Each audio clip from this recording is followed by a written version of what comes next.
You're listening to the Lanterns Radio Network. We are the network dedicated to empowering the individual, illuminating the truth, defending American exceptionalism, and inspiring future generations. Stay connected and get involved at lanterns.buzz for great radio. Get commentary and news of the day. Lanterns.buzz.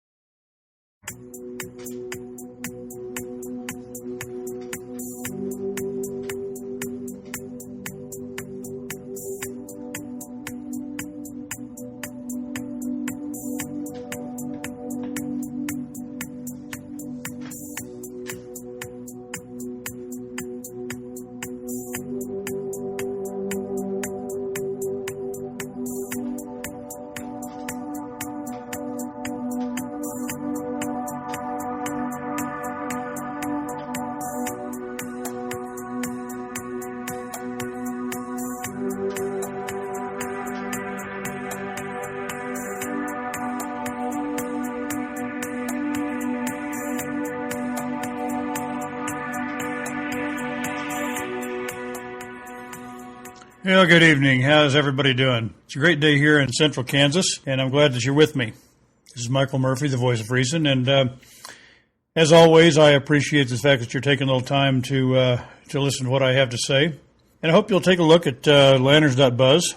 There's a lot of good articles there. I'm a very small part of that. There are some very good writers there, good podcasts, some live shows there. So go over there and check out lanterns.buzz. We really appreciate the traffic over there and you checking out what we have to share with you. We're trying to kind of make an impact and be a little bit of a different kind of an organization, and we hope that you like what we're doing. I always have trouble figuring out what I want to talk about on the show because there's just so much to talk about. And so trying to kind of knock it down to a few things that I can spend some time on sometimes gets a little bit challenging. I don't know. There's so many things that are going on in the world that could really have a serious impact on us. We have a tendency to just kind of go through the world, go through each day, you know, and we go to our jobs, we do our stuff and everything like that, and we just think we're going to get up every day and it's always going to be the same. And I fear that that's not going to be the case. We've got some things going on in the world. You know, the North Korea stuff, I talk about that some. I don't know what's going on over there. That seems to have quieted down a little bit, but we still have 3 carrier groups over there. The only time we've ever had 3 carrier groups anywhere, we had a shooting war. So that doesn't bode well. So I don't know what's going to happen over there. Something that we don't really maybe pay too much attention to is, you know, and I don't mean just in the Middle East, but I mean Iran. We've had off and on. We've had issues with Iran and all. And if you read my book Spare Time, Iran plays a pivotal role in that book and the way things all kind of come together and kind of what I called a perfect storm that brought a real serious issue to our nation. And so I'm well aware of it. And I don't know if you've paid much attention to what they believe as far as the Islamists believe in the 12th Imam. They're not all Islamists do, but the sects that are in Iran primarily do, and their leader certainly does. And so if they believe it, perception is reality, or reality is perception, or however you want to look at it. But it doesn't matter what we believe, it's what they believe. And if you follow what that ideology is, or that religion is, they believe that there's this 12th Imam is going to come when the earth is awash with blood. And he's going to come in and he's going to take over. Everybody who doesn't bow to Muhammad and Allah will be beheaded. They'll be done away with, so that the entire world will be following this Imam and Muhammad and all that. Well, they believe they can hasten that on, since he'll come when the world is in awash in blood. They believe they can hasten that on maybe by being the cause of the world being awash in blood. We know they've got a nuclear program. We don't really know what they've got as far as the ability to, missile or whatever like that. We don't believe they've got anything intercontinental, but they're not that far from Israel. as we've watched things go on in the Middle East there with ISIS and all like that, and the battle that's been going on there, the successes that have been realized here recently against ISIS, everybody's going, oh well, everything's kind of cooling down there like that, and we go to our ball games and we go shopping and we go to our jobs and we think everything's cool because ISIS is under control after all. The leadership's being taken out, Mosul's been recaptured, everything's really fine. And what a lot of people don't realize is that Iran has been filling this vacuum. And Iran has the same kind of a goal. Rather than calling it ISIS or ISIL, they're calling it the Iranian Crescent. I've mentioned this before. And the land that they want to claim and have part of their caliphate goes all the way over to the Mediterranean, which of course includes Israel and Syria and Lebanon and Jordan, those countries like that. So I think we just need to pay attention to what's going on over there. I think our leadership is inept. I'll just say it right there. And everybody's going to say, oh, Donald Trump's not. No, I really don't care. The bottom line is we've got the history over there of trying to make alliances and using one person to fight against another, and then that one person we use turning on us and everything. We just have problems dealing with things like that, and I just have zero faith that we'll handle it in an appropriate way. So I just kind of sound the alarm, so to speak, because I want you guys to be aware of what's going on over there, and if you see stuff start to happen, maybe understand that that's going to domino and it's going to affect us. It's not going to just happen over there in the desert and be of no account to any of us. It's going to domino and have a very real impact on us. Understand all the, how much oil comes from over there. We enjoy right now. I don't know why oil is so low. I mean, okay, we've been fracking and all like that, but still, why is the price of oil, so low right now? I think it's partially because the economy has never really recovered and we're not using it. If the economy was booming, we'd be using more resources, and that would drive the price up because of the supply. We have to understand that we have a situation here that with our economy the way it is, the debt that we have, everything's working against us. The economy has not grown. The interest has been low. Fuel prices have been low. If anything messes with any of this, it's all going to fall apart. It's just a house of cards. And we have to understand that we're going to wake up one of these days and things are not going to be the way we see them and the way we want them to be. Just a little shot over the bow, so to speak. I hate to start off the show with bad news, and get you all down.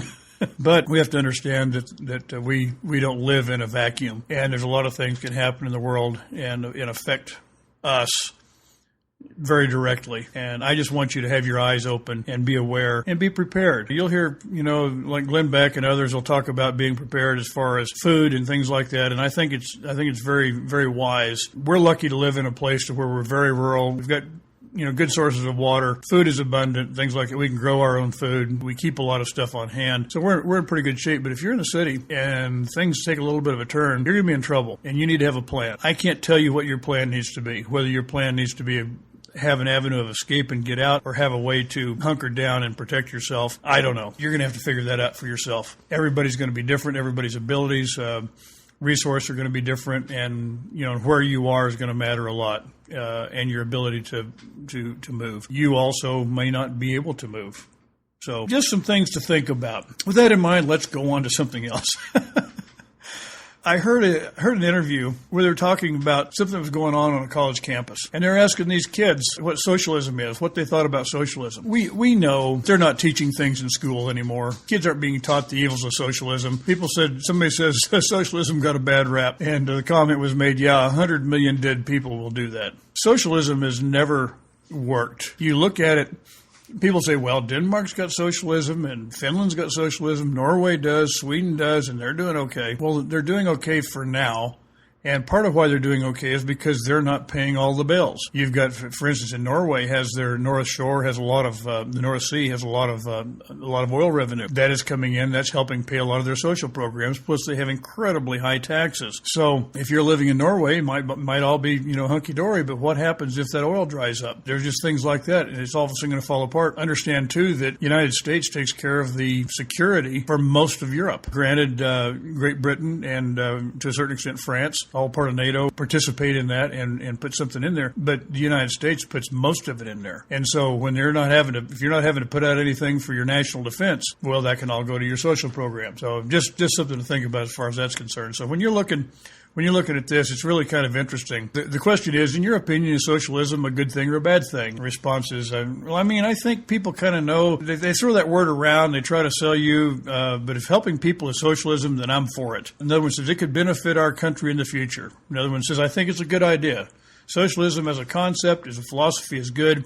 I think it's got a bad rap. And that was the one where you got a bad rep. Well, 100 million dead people will do that to you. Trying to spread the wealth is definitely a good thing in America. It's definitely a thing that's needed. There's lots of things with social welfare I think would be good to have. Do you have a positive reaction to socialism or a negative one? Well, I'd say it's more of a positive one. I'm definitely more open to it. We should have a standard of living for all people. I'm not sure what that means. Everybody has a standard of living. Some is better than others, but by default, it should just be available. If we did it democratically, then we could really incorporate socialism. That sounds like a Bernie Sanders deal, doesn't it? Democratic socialism. Like, it definitely seems like a more feasible option. It could help more people. Just as a broad term, it could help more people. These are people that don't have a clue. Here's another question. How would you define socialism? Honestly, that definition gets thrown around a lot.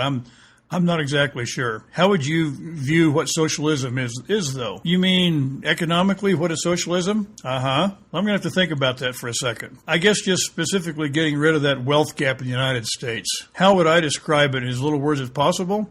Yeah, how would you describe socialism? It's definitely more of an open form of government, and it feels like a lot more accessible to a lot of people. That's kind of how I view it. Being more accessible. Kind of like equal ground. Yeah, that's it. Well, what does that mean necessarily, though? Well, to be quite honest, I don't know. So nobody was able to articulate, and I don't know, on this little segment, I don't have any idea how many people they talked to and if any of them had the right answer or not. The bottom line is this is pretty common. I've asked my grandkids. I've got grandkids that are, say, between middle school up into high school, what they think about socialism. And they've not been taught it. I try to teach them some as I can, but I'm not around them a lot, so it makes it a little bit more difficult. They get this, everything's done by feelings. And they don't understand that you can't just, you can't run a government by feelings. I'm going to take a short break here and get a drink. We'll pick this back up here in just a second.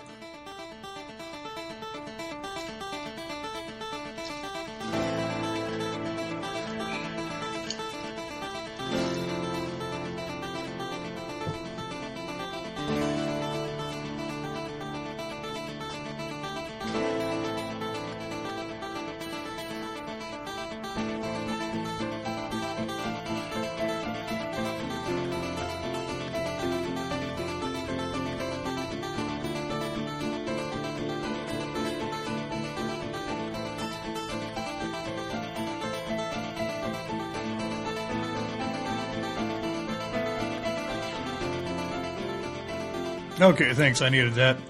We were talking a little bit about the socialism and the college kids and stuff. And like I said, my grandkids will say, when you first ask them, well, when I first ask them, they don't do this now, but when I first ask them, they're thinking, like social media. And so they think along that line. And when you kind of press them, they say, well, no, I'm talking about like the form of government. And then they kind of get to where, oh, yeah, I think I've kind of heard of that. And I don't know. It's like, it's a form of government. Some countries have it.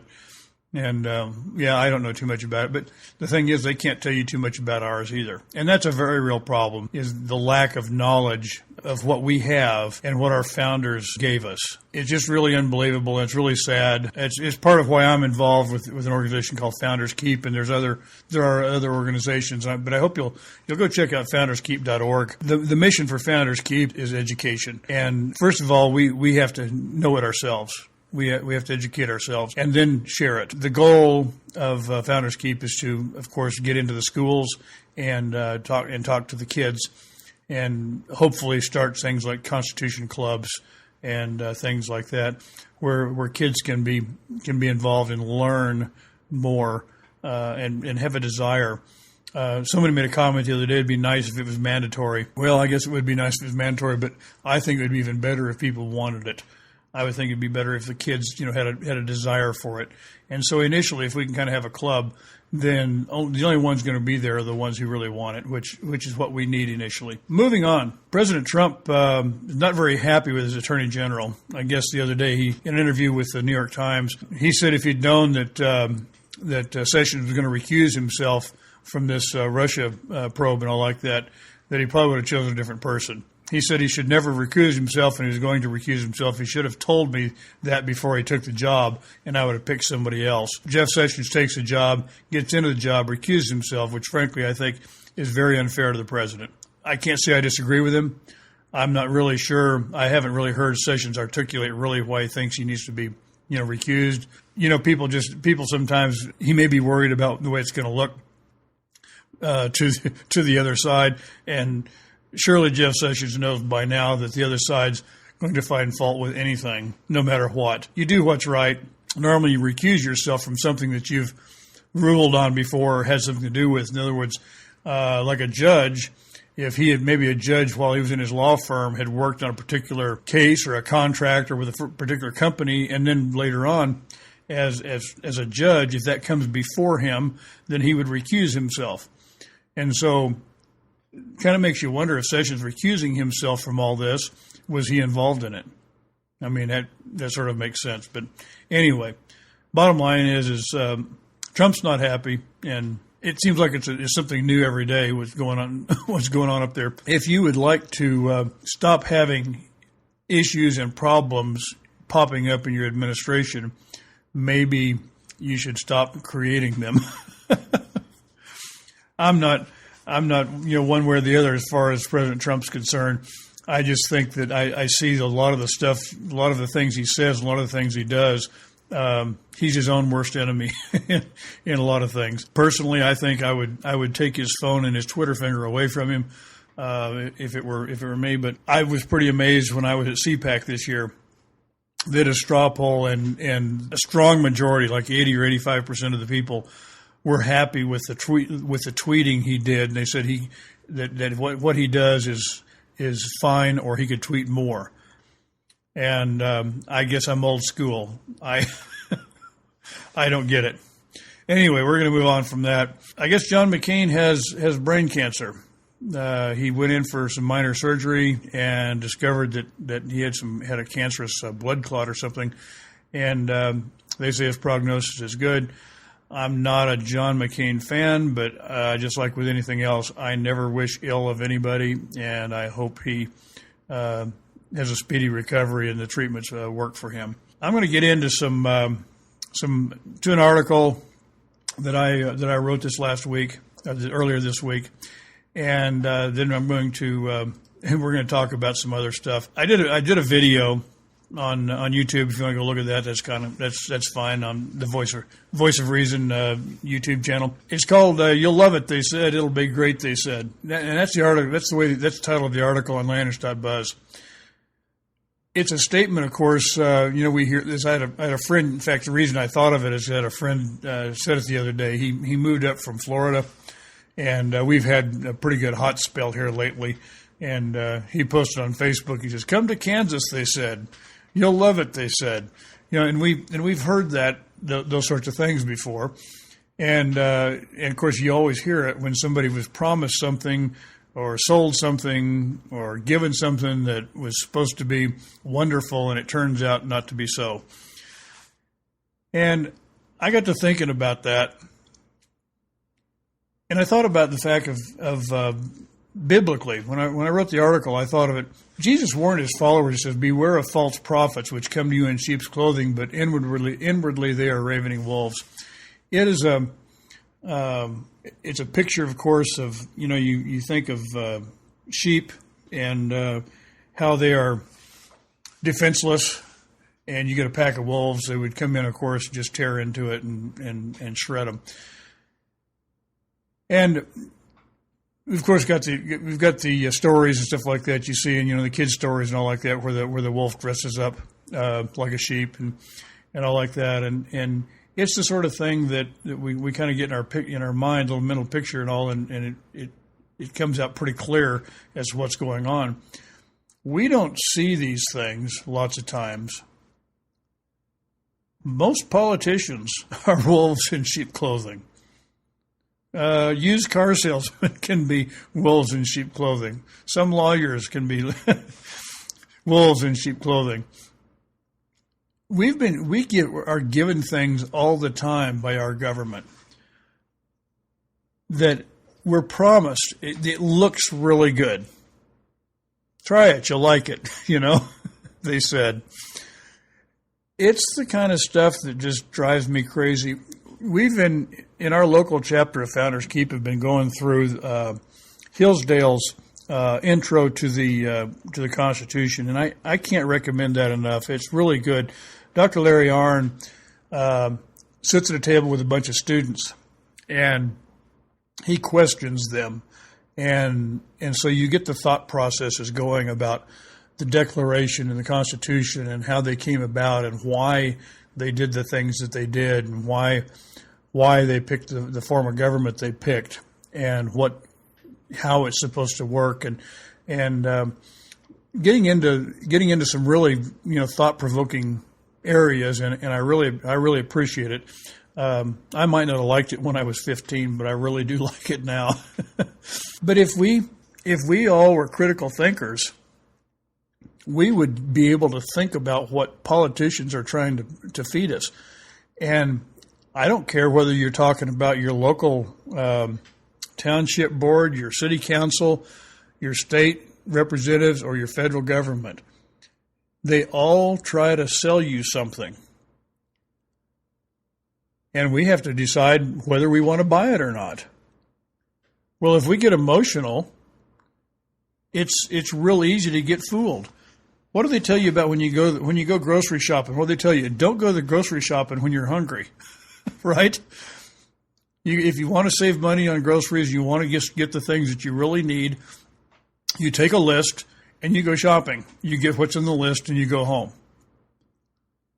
If you need a car, if you sit there and analyze over the type of car that you need, that you want, decide whether you're going to buy a new car, used car, whatever like that, then shop for the best deal for that car and then get it, you can generally do pretty well.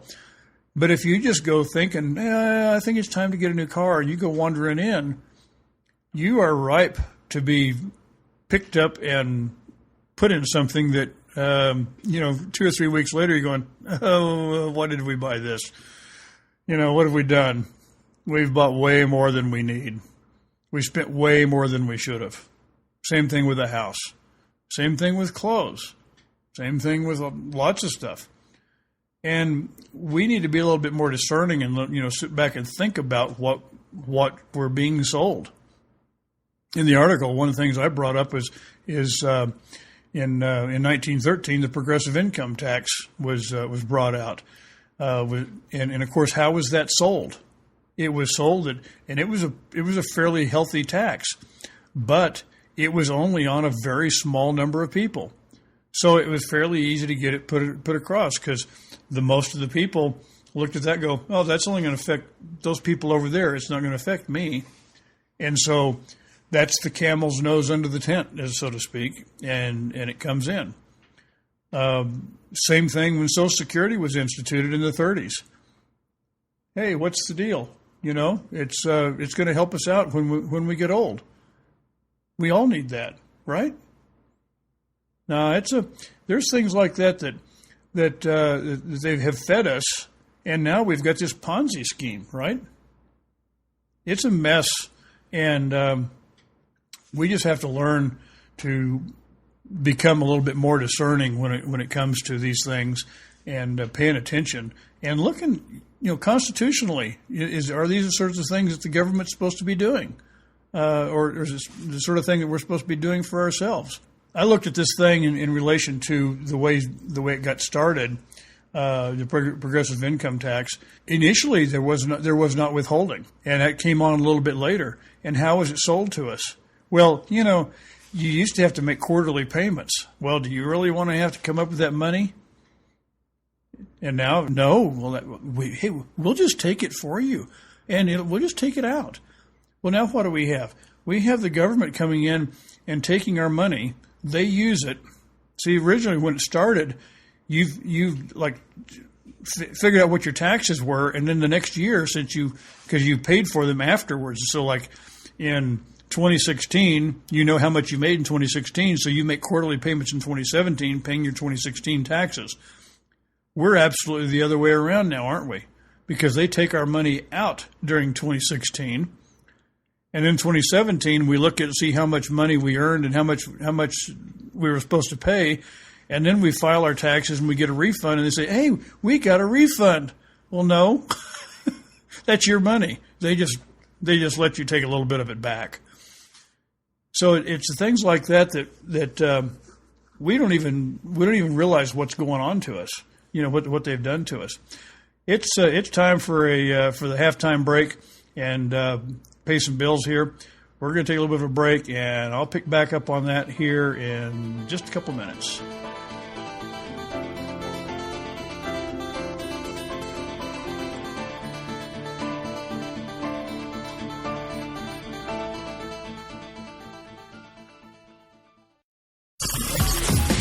You're listening to the Lanterns Radio Network.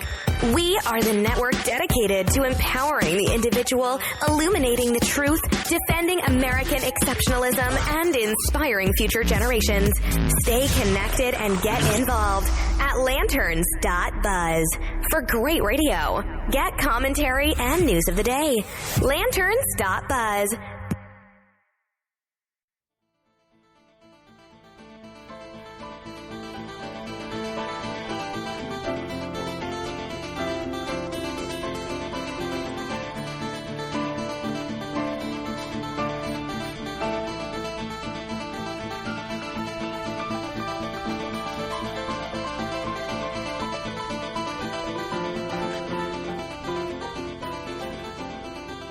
And welcome back. Once again, I appreciate that you taking the time to tune in and download or stream this.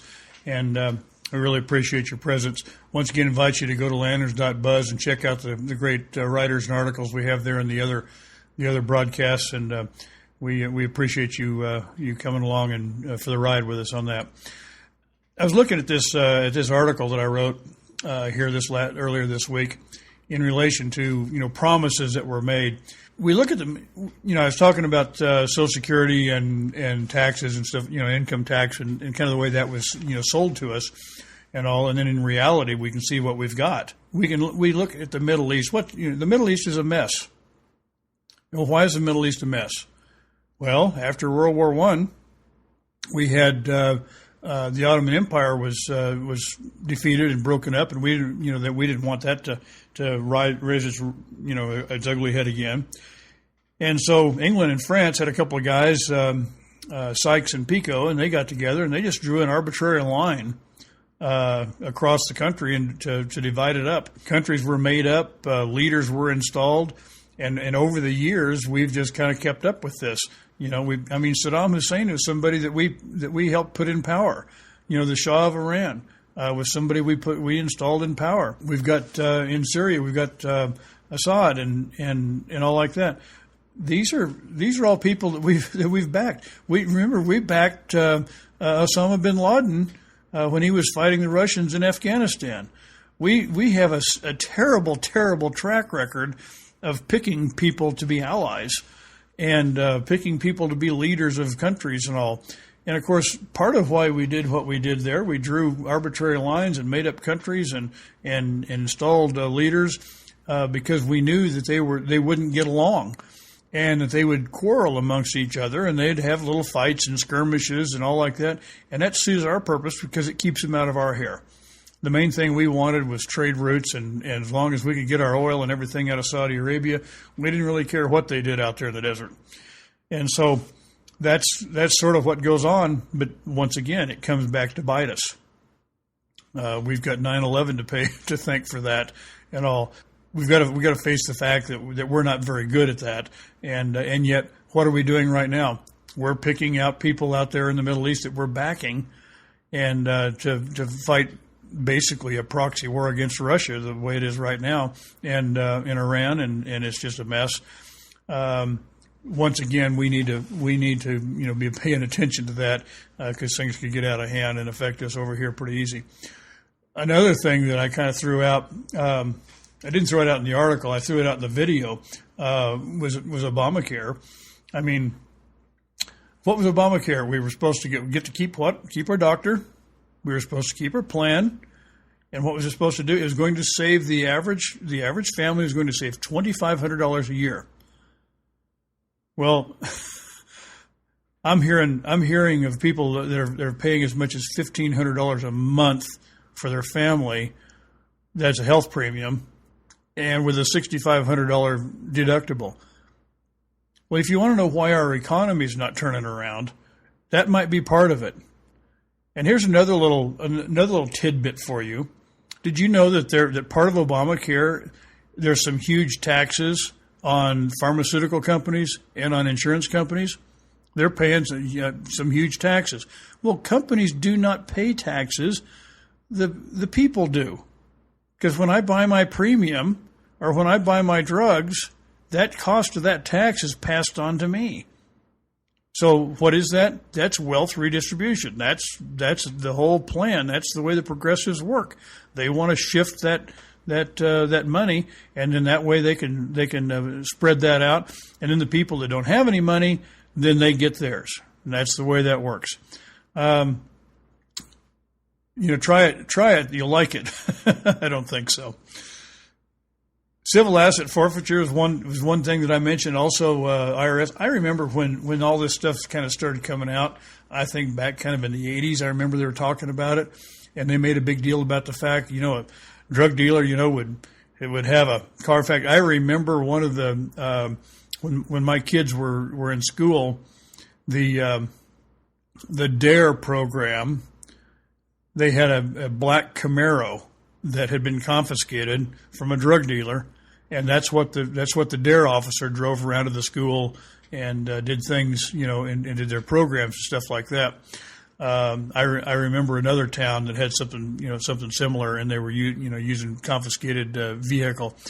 They'll get cash. They'll confiscate the cash, just various and sundry things like that. I did an article here sometime back. There was a town in Texas. I think it was Louisiana. Anyway, small. It was down there in the border area somewhere. Anyway, and this couple had a couple of kids, and they had saved up money to buy a car, and they knew that there was this other little town over there, and I think they were from Texas and went to Louisiana or vice versa. But anyway, they went over there to buy this car. They got stopped. I don't know why they got stopped, if it was just a routine deal or if they were speeding or whatever like that. Anyway, they discovered they had several $1,000s on them, and so they said, well, that was probably drug money. Essentially, what they had to do is they had to sign, say okay, well, we're going to let you. We're just going to take the money, but we're going to go ahead and let you go. But if you fight this, we're going to take you to Child Protective Services, and we're going to take your kids. I thought when civil asset forfeiture came out, it was sold as what? We're going after the druggies. This is for the organized crime and drug dealers. That's what we're using it for. I know I talked the other day also about a situation with the IRS where there was a couple of elderly, I think they're in their 70s now, immigrants from Thailand who had a wedding dress shop. And part of the Patriot Act is that you can't make $10,000. You have a limit of $10,000 that you can make deposits. And if the government is notified by the bank if you make more than $10,000 deposits, and so knowing that, a lot of people they make less than that. So when you've got cash that adds up to $9,400 or $9,600 or whatever like that, you go make the bank deposit. Well, it turns out that if you make several bank deposits of $9,400 or $9,500, that flags them anyway. And so the IRS comes and they take their money, they take their store, They sell all the merchandise. They had something like over $600,000 worth of merchandise that the IRS sold on average something like for $3 a dress. They raised like $6,000, something like that, for the sale. It was just obscene what they did. Well, what was the purpose of this IRS seizure? Is to get tax frauds and everything like that. But when you just take advantage of people like that, they had no chance. They had not been found guilty of anything. They weren't charged with anything. It just had a matter of the fact that they had made some deposits that were less than $10,000. So these are the sorts of things that a government starts running amok. And so when you're studying the Constitution, you're going, well, there's no constitutionality to that at all. I mean, that's a violation of everything. So it's the sort of thing that we need to kind of wake up and smell the coffee, so to speak, understand that these things are going on, because it's something that's going to be, it's going to touch you. I can guarantee it. I've been audited by the IRS, and it's not fun. We got a letter one day. Gives you a warm, fuzzy feeling when a government agency sends you a letter. You look up there in the upper left-hand corner, it says Internal Revenue Service, and you know it can't be good, right? And so we opened it up, and what it said, oh, we're looking at your taxes from 2011 and 2012, and we decided you owe us $56,000, and you can send a check here, and all this will go away. What? We didn't make that kind of money. But here you go, and so now you've got to go. You've got to prove to them. That's the crazy thing is the Fifth Amendment is supposed to protect you from self-incrimination. Yet the IRS demands that you show all this information, that you incriminate yourself, so to speak, that you give them all your data and all like that. And if you don't, they just whatever they say goes. Well, now, how does that work? I mean, does that have anything to do with the way our Constitution is and the way we understand things? Not at all. And so you have to play their game. And it'd be wonderful if you could just say, you know what, go pound sand. But the thing is, they've got a pretty heavy hammer. And if they come along and say, well, you know what, that house you've got, that's ours now. And that's what they do. So it's those sorts of things that we have to wake up to and understand, because if you sit back and say, well, that's always that other guy, or that only happens to people who break the law or whatever like that. We didn't break the law.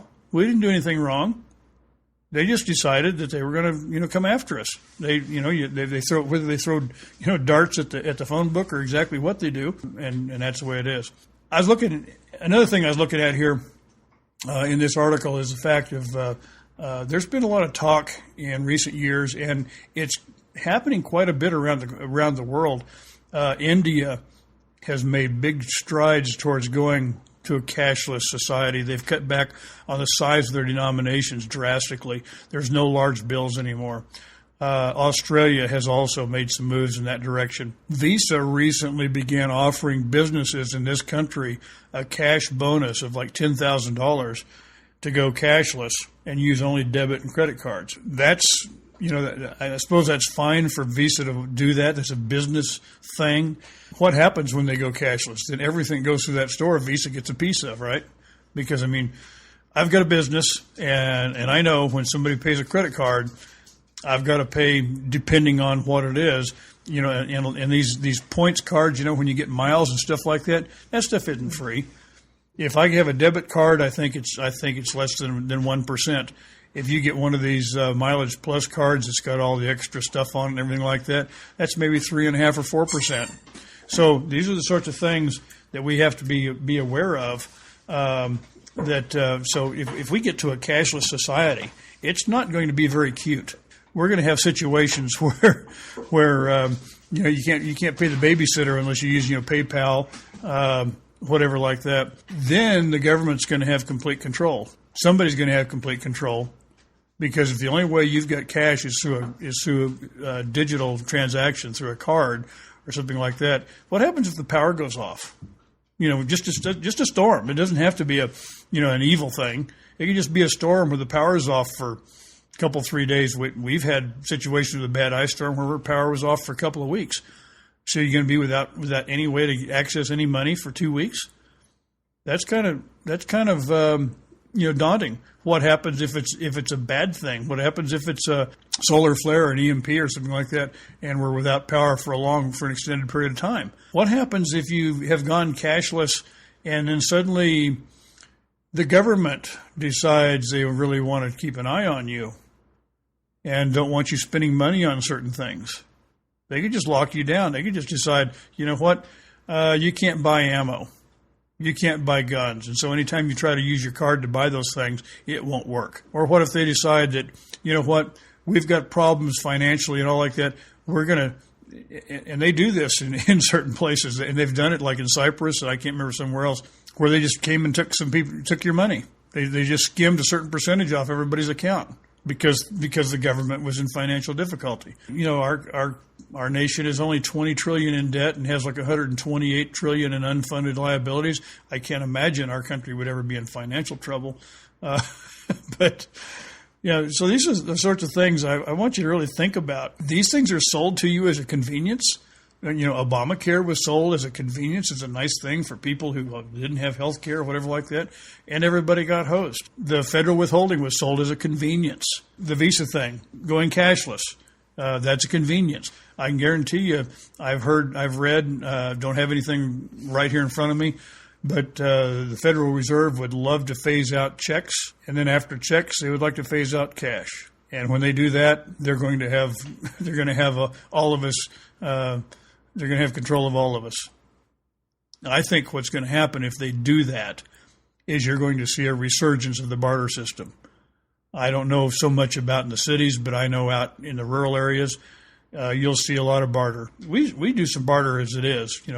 I'll do something for you in exchange for what you've got that I would like to have, whether it's, and I mean, let's face it, your job is a barter system, right? You've made a deal with your boss that you're going to work for so much an hour, and they're going to pay you that. I mean, you've bartered, right? We don't think of the barter system so much like that anymore, but that's essentially what it is. Anyway, let's take a short break, and we will come back here in a minute and finish up the show.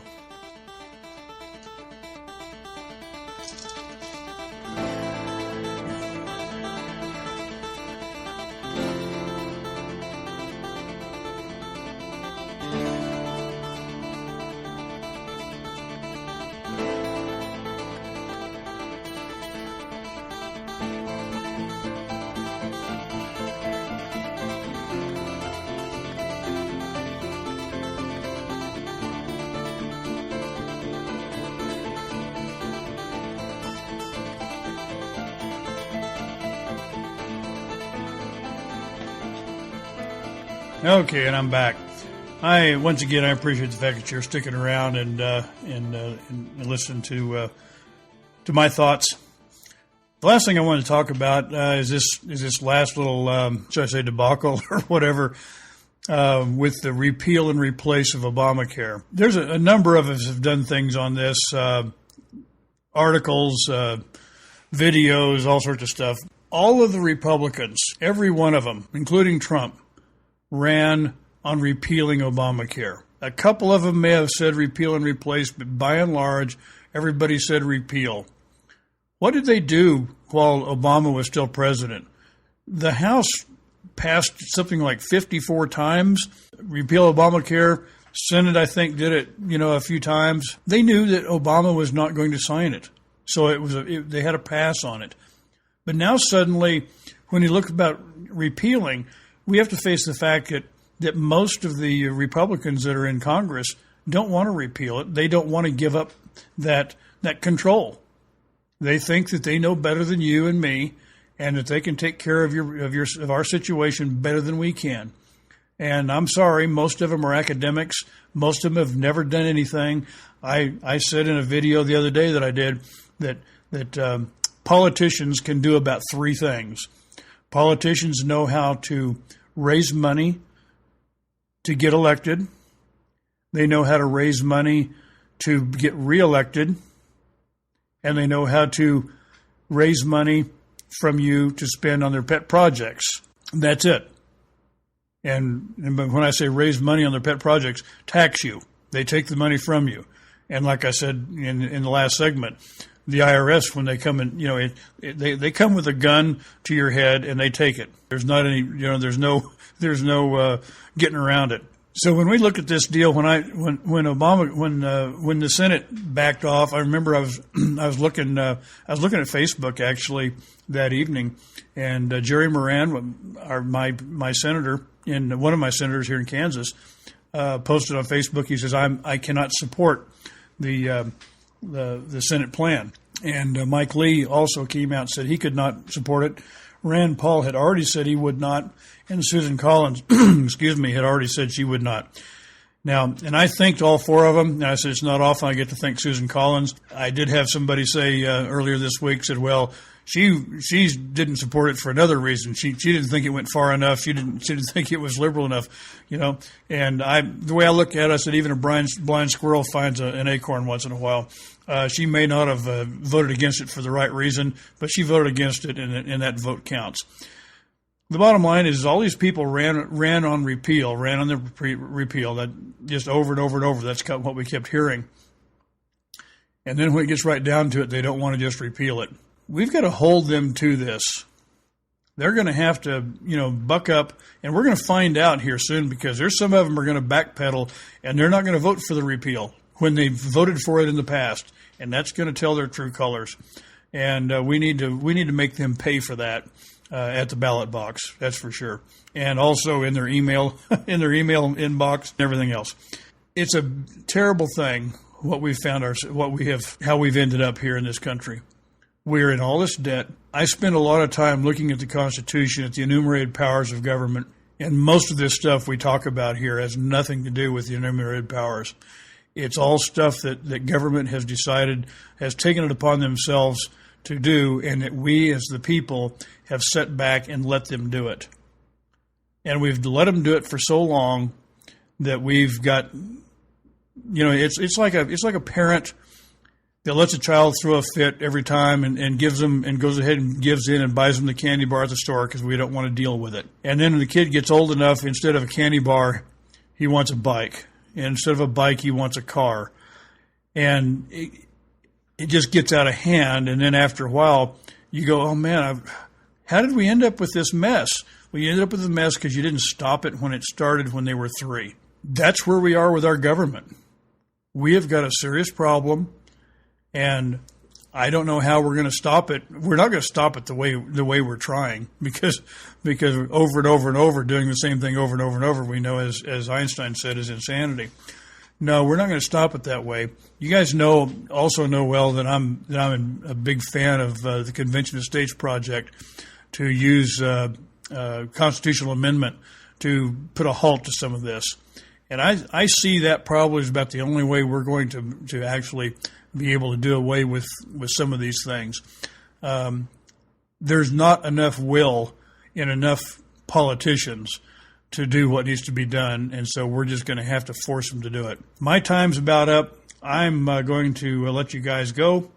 I certainly appreciate your tuning in and listening and downloading, and God bless you all, and God bless America.